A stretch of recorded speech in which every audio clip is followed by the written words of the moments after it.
And welcome to the video editing mentorship class with Odebia Manfred. This is the CapCut mobile video editing version of it, and today we will be looking at colors. This is one of the most fun part of editing with CapCut and any video editing at all. So let's begin with this wonderful video I took over the weekend of a group of band playing.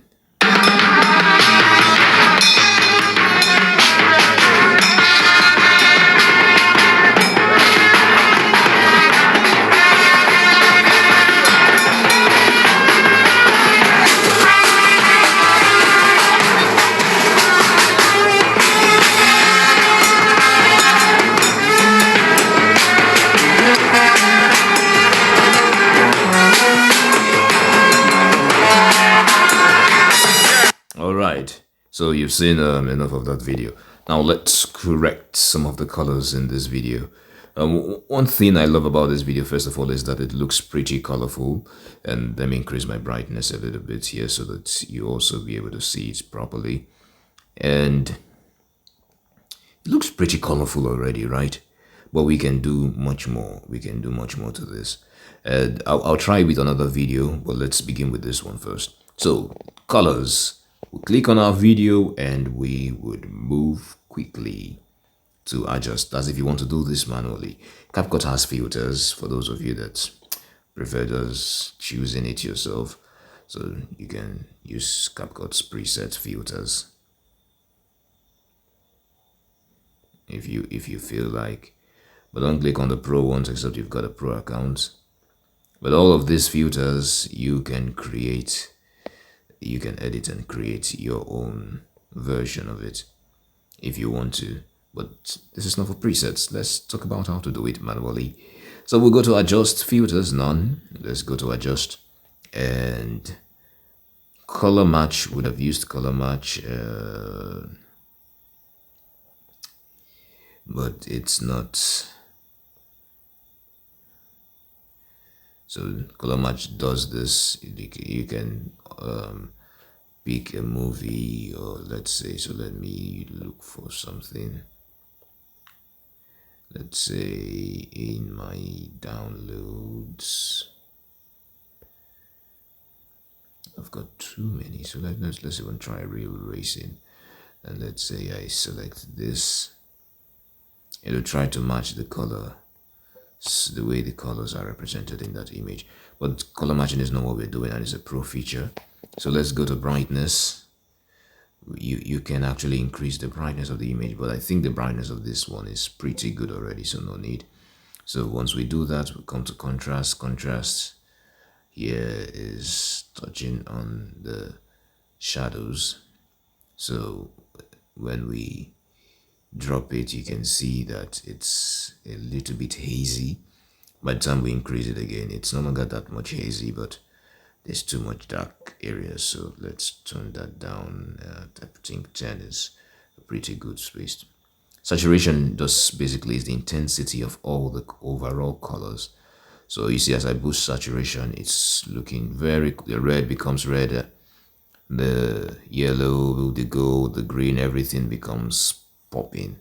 So we want to give that popping feel, so let's keep it at 10. We don't want it too popping. Now the brilliance controls the mid-tone. So you see, if I push it down, see that the sky becomes more blue.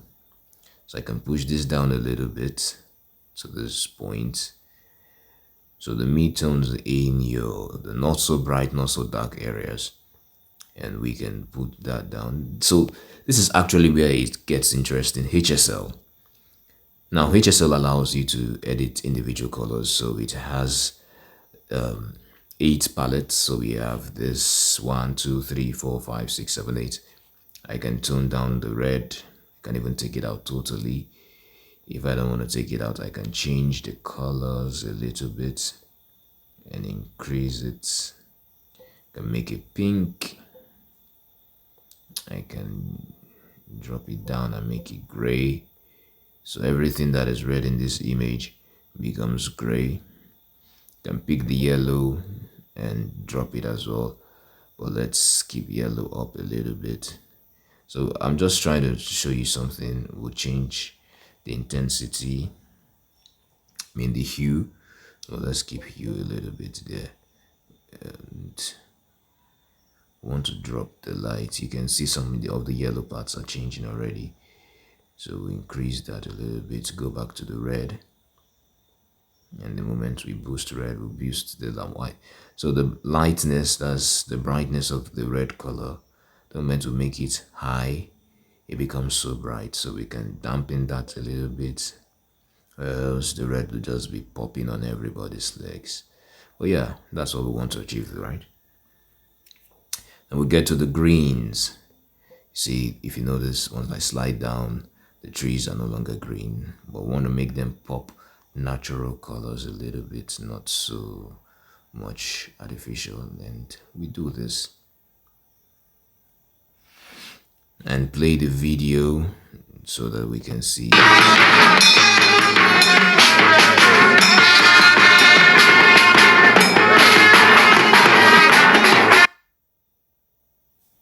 So if I come back to adjust, I can show you before, after, before, after. You can see that we're already beginning to get that quality. Now this graph helps you to, I always love doing this first, but I prefer doing this first, but I prefer to do an S-curve for every time I'm editing. Later on when we're treating other aspects, I might go into details of this.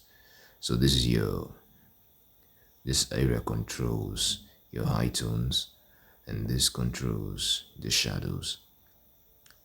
So that's why you see the shadows get darker, except for your mid-tone. So so if I just want to boost just the shadows up a little bit, but darken the mid-tones, I don't want them to be too blurry. So you see, as I go down mid-tones, turn, and now it's almost negative because the mid-tones are all disappeared.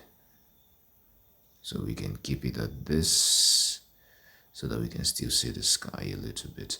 So this is not a perfect curve, but this is pretty much okay for this.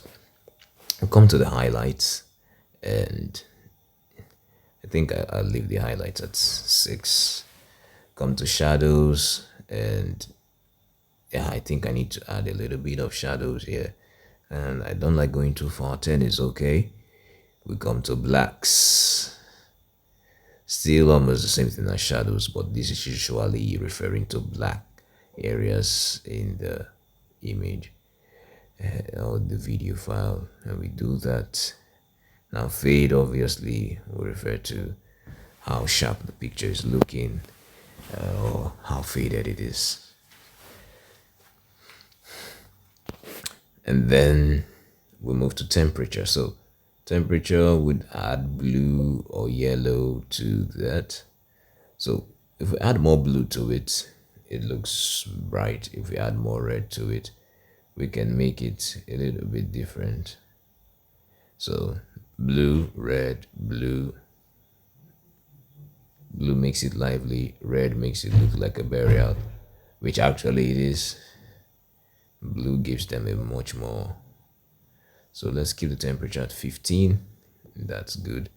Do we need to add hue to it a little bit? Let's move a little bit to the red at 10, 9. Yeah, 9 is good. So look at the before and after again. Before, after, before, after, before, after.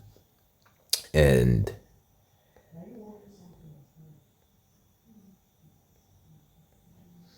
by the time we come back here again, even if we just move a little bit, you see before again, after, before, after, before, after.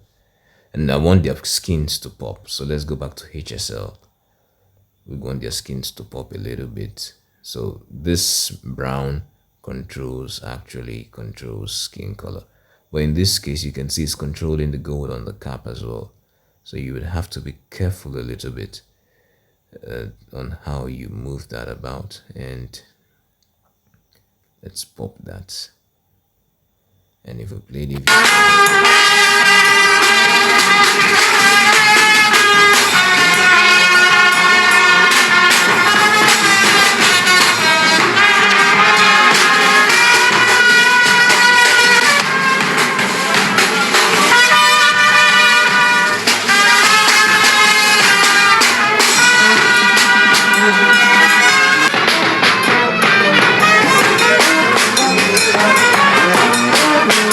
So if you notice something about the red, it's looking too shiny, right?